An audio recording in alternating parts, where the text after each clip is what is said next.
আসসালামু আলাইকুম। শুভ সকাল। সকাল সকাল আমি রান্না করতে চলে আসলাম। আমি আজকে রান্না করব মিষ্টি কুমড়া নিরামিষ। আমি পেঁয়াজ দিয়ে দিছি, আমি তেল দিয়ে দিলাম,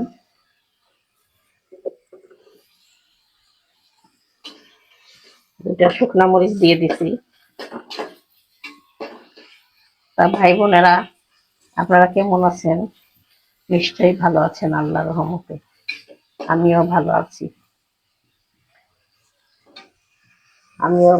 আল্লাহর রহমতে।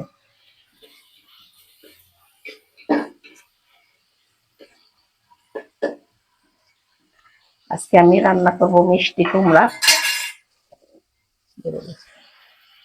কুমড়া আর মুরগির মাংস কষানো রান্না করব। মুরগির মাংসটা ভিজাই রাখছি, ওটা এখনো ছাড়ে নাই, তার জন্য ভাবলাম আগে মিষ্টি কুমড়াটাই চড়াই দিই।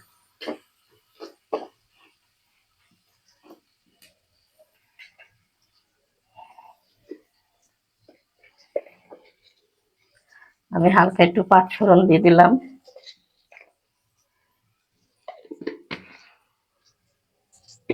যেহেতু নিরামিষ করব,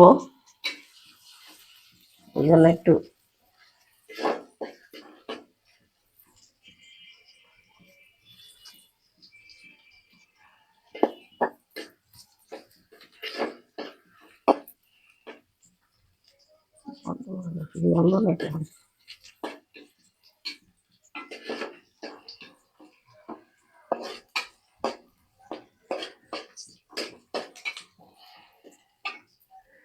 আমি এক এক করে মশলাগুলো দিয়ে দিই। এখন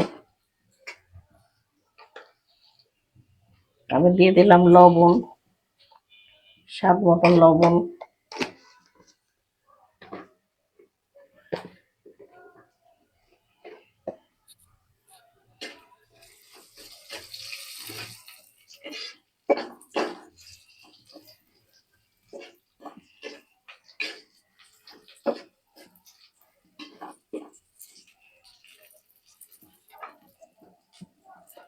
দিয়ে দিলাম হলুদের গুঁড়া,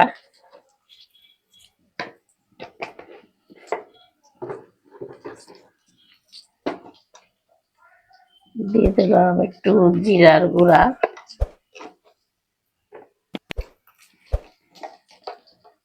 দিয়ে দিচ্ছি একটু মরিচের গুঁড়া।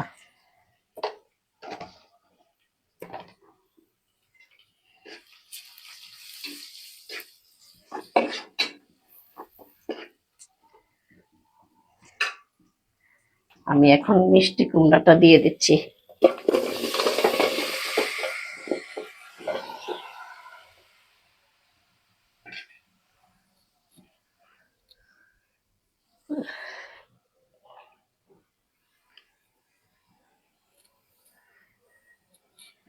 দিয়ে দিলাম মিষ্টি কুমড়া অনেক বেশি, তার জন্য একদম হাঁড়ি ভরে গেছে।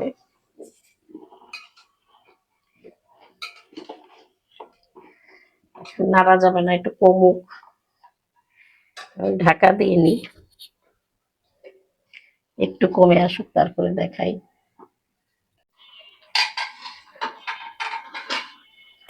মিষ্টি কুমড়াটা দেখেন একটু কমে গেছে।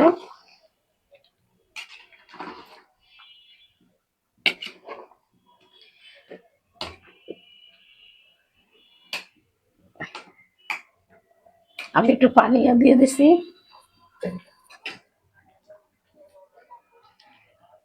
মিষ্টি কুমড়াটা যেহেতু বেশি লাল না, সেই জন্য আমি একটু চিনি দিয়ে দিচ্ছি। বেশি লাল না, মিষ্টি হয়তো হবে না। একটু মিষ্টি কুমড়া যদি একটু হালকা রং হয়, তাহলে একটু হালকা চিনি দিয়ে দেবেন আপনারা তরকারিতে, তাহলে ভালো লাগে খেতে। আমি চিনি দিয়ে দিলাম একটু, একটু মিষ্টি মিষ্টি লাগবে, ভালো লাগবে না তো। একটু ফ্যাকাশে তো কুমড়োটা, লাল কম, এই জন্য একটু চিনি দিলাম। বেশি লাল হলে দিই না। পাঁচফোড়ন গুলো দেখা যাচ্ছে, পাঁচফোড়ন।